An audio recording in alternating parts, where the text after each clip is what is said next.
மார்கழி மாதத்தில் வரும் வளர்பிறை 11ஆம் நாள் வைகுண்ட ஏகாதசி எனக் கொண்டாடப்படுகிறது. வைணவர்கள் தாம் வழிபடும் திருமாலின் இருப்பிடமாக கருதும் வைகுண்டத்தின் கதவுகள் இன்று திறக்கப்படுவதாக நம்புகின்றனர். இந்நாளின் முன்னிரவில் உறங்காது இருந்து திருமாலின் புகழ்பாடி கோவில் செல்வர். விடிகாலையில் பெருமாள் கோவில்களில் பொதுவாக வடக்கு திசையில் என்றும் மூடப்பட்டிருந்து இன்று மட்டுமே திறக்கும் சொர்க்க வாயில் என்றழைக்கப்படும் வாயில் வழியே சென்று இறைவனை வழிபடுவர். தமிழ்நாட்டில் அமைந்துள்ள வைணவ தலங்களில் முதன்மையாக கருதப்படுகின்ற திருவரங்கத்தில் உள்ள அரங்கநாத சுவாமி கோவிலில் வைகுண்ட ஏகாதசி விழா 21 நாட்கள் சிறப்பாக கொண்டாடப்படுகிறது.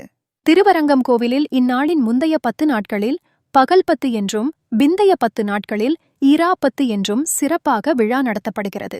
ஏகாதசி நாளன்று இரத்தினங்களால் வேய்ந்த ரத்னாங்கி என அழைக்கப்படும் உடையில் கருவறையிலிருந்து வெளிவந்து ஆயிரங்கால் மண்டபத்தில் வீற்றிருக்க வடக்கு வாயில் வழியே உலா வருவதைக் காண பெருந்திரளான பக்தர் கூட்டம் கூடும்.